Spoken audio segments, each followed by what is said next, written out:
अपना चेहरा नकाब में छुपाकर मैं अबॉर्शन के लिए आई थी। मैं इतनी जल्दी औलाद पैदा करके अपना फिक्र खराब नहीं करना चाहती थी।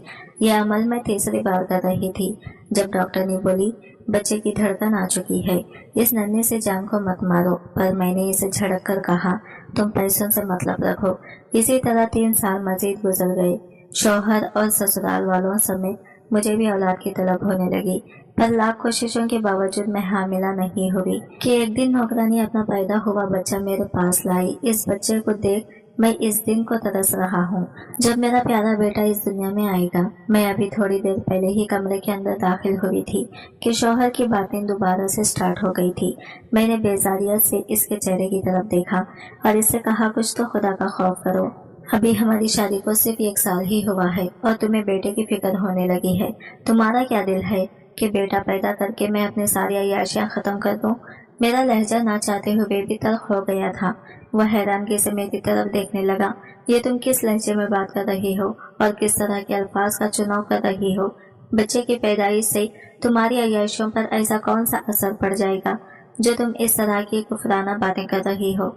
मैंने इसके सामने हाथ जोड़ते हुए कहा, देखो तुम्हारी वजह से मैंने जल्दबाजी में शादी तो कर ली है, लेकिन अब मुझसे जल्दी बच्चा पैदा करने की कोई उम्मीद ना रखना, क्योंकि मैं ज़हनी तौर पर बिल्कुल भी तैयार नहीं हूँ और ना ही मैं अपना फिगर खराब करना चाहती हूँ। मैं नहीं जानती थी कि इस वक्त हमें गुस्से में क्या कह रही थी, मगर सच तो ये था कि शौहर की बात नहीं वाकई मेरा पारा हाई कर दिया था। निकाह के बाद हम दोनों ने बैठकर फैमिली प्लानिंग की थी, जिसके मुताबिक हम लोगों ने ये तय किया था 5 साल तक बच्चे को पैदा नहीं करूंगी और ये 5 साल हम अपनी जिंदगी को पूरी तरह से एंजॉय करेंगे। लेकिन अभी 1 साल पूरा नहीं हुआ था कि मेरा शौहर बच्चे का मुतालबा करने लगा था। इससे बदतमीजी करके मैं बाहर निकली तो मेरी सास वहीं पर बैठी मोहल्ले की किसी औरत से बात करते हुए कह रही थी, मैं बहुत परेशान हूँ, मुझे समझ नहीं आ रहा क्या मेरी बहू की गोद भराई भी करूँ। अल्लाह ताला से रोज दुआ मांगती हूँ कि मेरी बहू की गोद भर दे, लेकिन लगता है कि अभी ठीक वक्त नहीं आया। इससे पहले कि वो मजीद कुछ कहती, हाला फातिमा इन्हें डांटते हुए बोली, क्या हो गया है रशीदा, अभी तो तुम्हारी बहू को यहाँ पर आई हुई सिर्फ 7 महीने गुजरे हैं, वो छोटी भी है, कम उम्र भी है, अभी इस पर इस तरह की जिम्मेदारी ना ही आने दो तो अच्छा है। जब वो थोड़ी सी मैच्योर हो जाएगी तब तुम।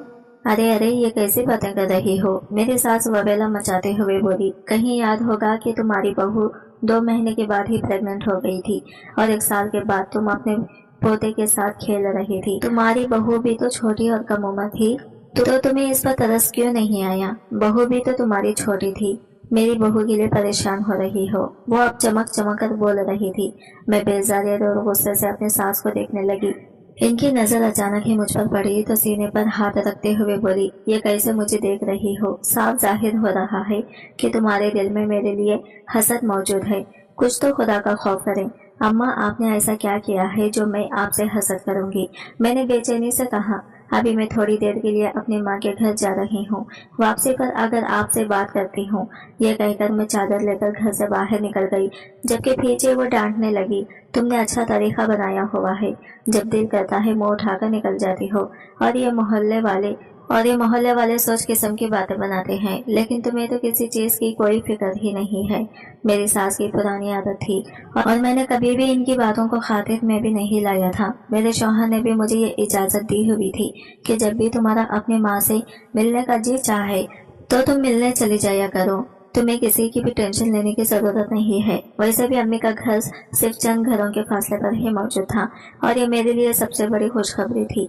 अभी घर के अंदर दाखिल हुई ही थी कि भाई की नजर मुझ पर पड़ी।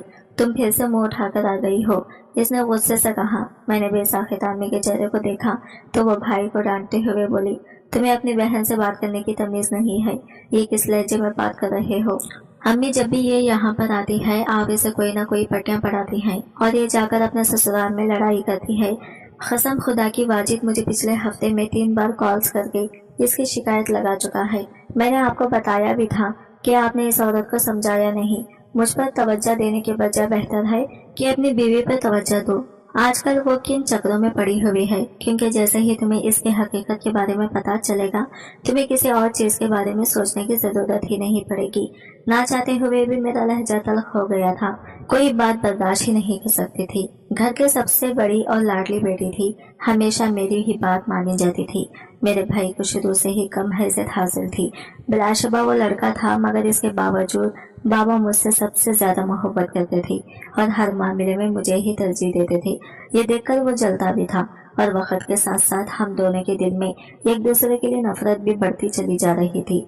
अब तो नफरत की दीवारें इतनी मजबूत हो गई थी कि इसको तो मेरी शक्ल देखने का भी दिल नहीं चाहता था। इसने अपने क्लास फेलो से अपनी मर्जी से शादी की थी, जो कि अय्याश तबीयत की लड़की थी, हर किस्म के लड़के के साथ ताल्लुक में मुलविस थी। ये बातें मेरे भाई को शादी के बाद पता चली थी। हम लोगों ने ऐसे मशवरा भी दिया था कि इस औरत को छोड़ दो, वरना वो औरत तुम्हें जलील और रुस्वा कर देगी, मगर मेरे भाई ने मेरी एक बात भी नहीं मानी और इस औरत को ही घर ले आई। इस दिन के बाद से तो जैसे मेरी माँ के घर से सुकून ही उतर गया था, बरकत ही खत्म हो गई थी। एक अजीब सी मनहूसियत तो थी जो चारों तरफ छाई रहती थी। अम्मा खुद इस बात का इतराफ करती थी। वो अक्सर भाई के सामने हाथ जोड़कर रो पड़ती थी कि खुद पर नहीं तो मुझ पर थोड़ा सा रहम कर लो। मैं क़यामत के दिन तुम्हारे बाप को क्या मुंह दिखाऊंगी कि मैं तुम्हारी शादी किसी अच्छी जगह पर नहीं कर पाई। चूंकि मेरे भाई ने इससे शदीद मोहब्बत की थी, इसलिए इसके लिए छोड़ना मुश्किल ही नहीं नामुमकिन था। वो हमेशा मेरी माँ को तसल्ली देते हुए कहता था कि फिक्र मत करना, वो बहुत जल्द ठीक हो जाएगी, वो अपने आप को बेहतर बना देगी। मुझे इस पर यकीन है, इसने मुझसे वादा किया है, वो मुझे कभी भी मायूस नहीं करेगी। ये बातें पिछले 2 सालों से चलती हुई आ रही थी, मगर अभी तक इसने अपना वादा नहीं निभाया था। अभी तक वो मुसलसल मायूस करते ही आ रही थी। अब भाई चुन के मुझे डांट चुका था, इसलिए मैंने भी फैसला किया कि इसकी बीवी का पोल इसके सामने खोल कर रख दूंगी। मेरी मोहल्ले की जिस औरत के साथ दोस्ती थी, इसका शहर काफी घूमता फिरता रहता था। इसी ने ही मेरे भाभी को एक अनजान आदमी के साथ होटल में बैठे हुए देखा था। वो दोनों एक दूसरे के हाथों में हाथ डाले मुस्कुराते हुए बातें कर रहे थे। तभी इसने तस्वीरें खींच ली थी और इस औरत ने सारी तस्वीरें मुझे भेज दी थी। मैं जानती थी कि अगर एक तस्वीर भी अपने भाई को दिखाई तो कयामत आ जाएगी। वो अपनी बेगम की साइड रहने लगा तो मैं खुद पर कंट्रोल नहीं रख पाई और वो सारी तस्वीरें निकालकर इसे दिखा दी। अम्मा मुझे रोक रही थी और कोर्स कर रही थी, मगर इस वक्त तो मुझे सिर्फ और सिर्फ अपनी इज्जत अफजाई का हिसाब लेना था, जो मैं लेने में कामयाब हो चुकी थी। अब इसका ध्यान मेरी तरफ से हट गया था। रेशम, कहाँ हो तुम? जल्दी से बाहर आओ, इसने चिल्लाते हुए कहा। मेरे लबों पर एक पुरइसरार मुस्कुराहट फैल गई। अम्मी मेरे खांधे पर थप्पड़ मारते हुए कहने लगी, पागल औरत, ये तुमने क्या कर दिया है? तुमने क्यों अपने पाँव पर खुद ही खिलाड़ी मार दी है? मैंने अम्मी को कहा कि मैंने जो कुछ भी किया है बहुत सोच समझ कर किया है। अब कम से कम आपका बेटा मेरे किरदार पर उंगली नहीं उठाएगा और ना ही आपकी तरबियत को बुरा भला कहेगा। भाई दोबारा से इसे आवाज में देने लगा तो मैं चहकते हुए बोली, वो घर पर नहीं है, अपने किसी आशिक से मिलने के लिए गई होगी। और इसके साथ ही भाई घर से बाहर निकल गया था। शाम तक मैं अपनी माँ के पास ही ठहर रही थी। मैं जब भी यहाँ पर आती थी तो अपनी माँ के करीब से उठने का दिल ही नहीं करता था। बचपन से ऐसे ही इनके साथ रहती थी तो इनकी हद से ज्यादा आदत थी। ससुराल में भी दिल लगना मुश्किल हो जाता था। हर दूसरे ही दिन यहाँ पर आकर बातें करके मुतमईन हो जाती थी। मैं घर से बाहर निकलने ही लगी थी कि भाई की चिल्लाती हुई आवाज सुनाई दी, जो यकीनन अपने बीवी को ही खींचते हुए घर के अंदर दाखिल हो रहे थे। रेशम इनके सामने हाथ जोड़कर फूट फूट कर रो रही थी और अपनी वफाई खस्में देते हुए कह रही थी, मैंने कुछ भी नहीं किया, मेरी बात का यकीन करें, मैंने वो सब कुछ छोड़ दिया है। जो तस्वीर में आपको दिखाई गई है वो बहुत पहले की तस्वीर है। अभी तो मेरा इन सब से कोई लेना देना ही नहीं है। मेरी माँ की तबीयत खराब थी, इसलिए इनको देखने के लिए गई थी। मैंने आपकी अम्मी को सब कुछ बताया भी था। इस पर मैंने अम्मी को घूरा और आंखों ही आंखों में इशारा किया कि खबरदार जो आपने इसकी बाकी गवाही दी। अम्मी के लिए अपनी औलाद बढ़कर और कोई भी अजीज नहीं था, इसलिए उन्होंने मेरी ही साइड ली और साफ मुकर गई कि उन्होंने इसे इजाजत नहीं दी थी। रेशम का मुंह हालत से खुला का खुला रह गया था। मैं बेयकीनी से हम माँ बेटी को देख रही थी। शायद इसे अंदाजा नहीं था कि हम इसके साथ इतना बड़ा धोखा करेंगे। तुमने जो कुछ भी मेरे साथ किया है, तुम्हें बहुत जल्द इसका हिसाब देना होगा। अल्लाह ताला की लाठी बेआवाज है। देखना, जब अल्लाह ताला का अज़ाब तुम पर नाजिल होगा, तुम्हें पता भी नहीं चलेगा और तुम जलील व रुस्वा हो जाओगी।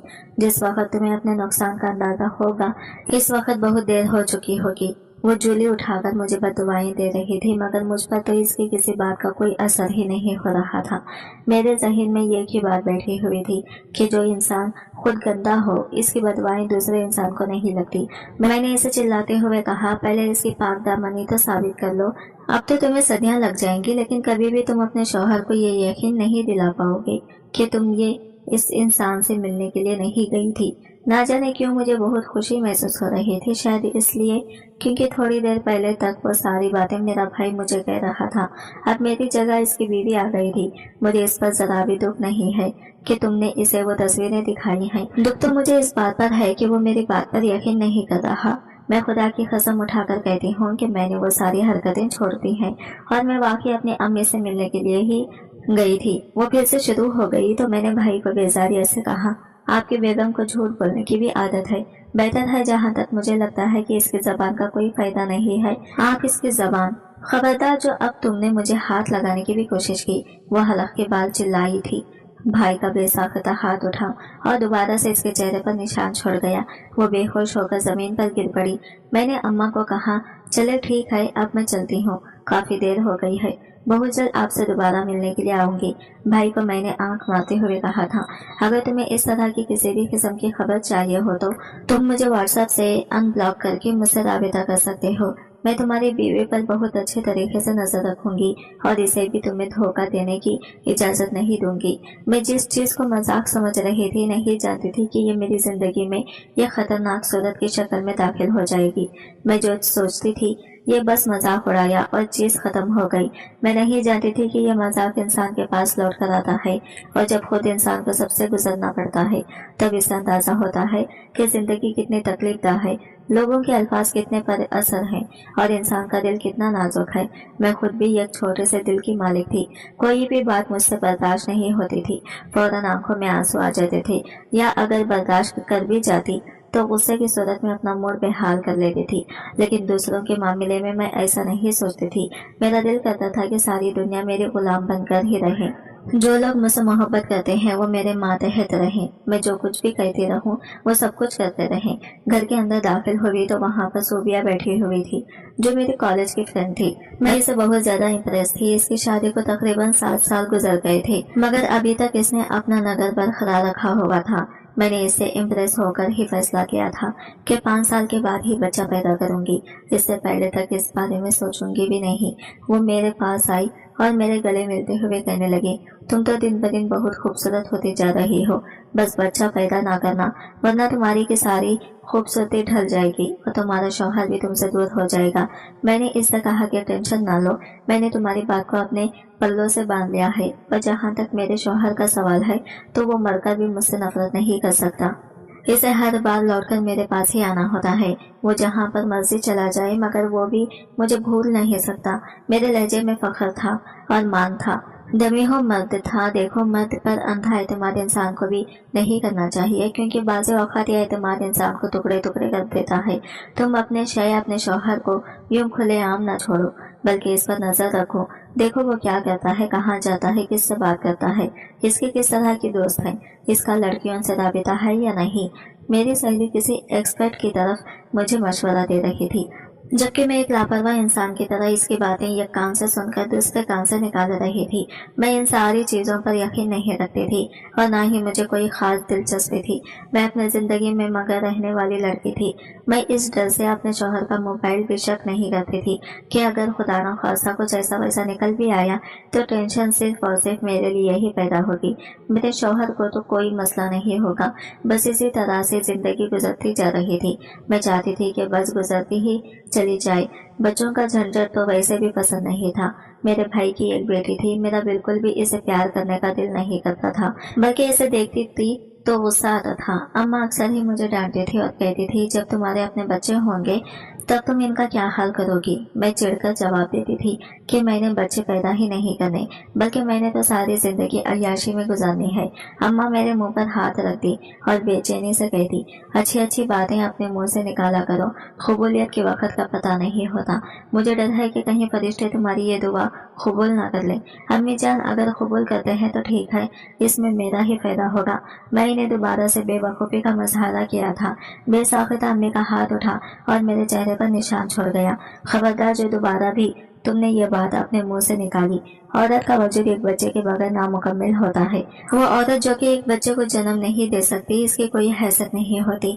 ना तो ये माशरा इसको कबूल करता है और ना ही इसका शौहर इसे इज्जत देता है, बल्कि इसकी हकीकत तो ये होती है कि हर वक्त ही इसके सर पर एक तलवार लटकी रहती है कि इसका शौहर किसी भी वक्त किसी भी औरत से निकाह कर सकता है, क्योंकि मर्द को अपनी नस्ल बढ़ाने के लिए एक ऐसी औरत चाहिए होती है जो बच्चे पैदा कर सके। औरत कितनी ही खूबसूरत का कितनी ही वफादार क्यों न हो, लेकिन अगर इसमें यह नुक़्स मौजूद है तो समझो कि वो दुनिया की सबसे बदकिस्मती तरीन औरत है। तुम कभी भी अपने लिए इस तरह की दुआ ना करना, मुझे डर है कि तुम्हारी दुआएं पूरी ना हो जाएं। अम्मा बहुत ज्यादा डरी हुई थी, जबकि मुझे इस बार फिर इनकी बातों का कोई असर नहीं हो रहा था। मैं लापरवाही से कह रही थी कि आप जो भी कह रहे हैं ये ठीक हो सकता है, मगर मेरे ख्यालात इस तरह की नहीं है। मैं बिल्कुल मुख्तलिफ सोचती हूँ, क्योंकि मैं न्यू जनरेशन की थी और मैं जानती थी कि अगर मगर का नाम अम्मी के सामने लिया तो अम्मी जूता उतार लेंगे और मुझे इतना मारेंगे कि वो मेरे ज़हन से नाम ही मिटा देंगी। इसलिए मैं एहतियात करने का इरादा किया। दिन ब दिन से गुजरते चले जा रहे थे और मेरे शौहर की फरमाइशों में भी इजाफा होता चला जा रहा था।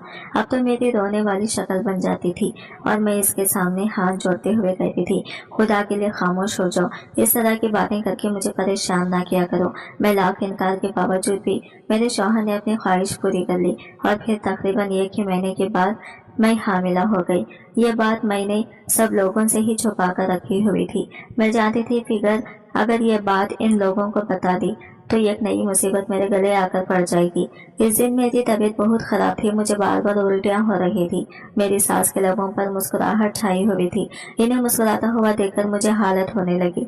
मैंने इन्हें कहा कि यहाँ पर मुझसे सांस रहना दुश्वार हो रहा है और आप यूँ खुश हो रही हैं जैसे आपको कोई बहुत बड़ी खुशखबरी मिल गई हो।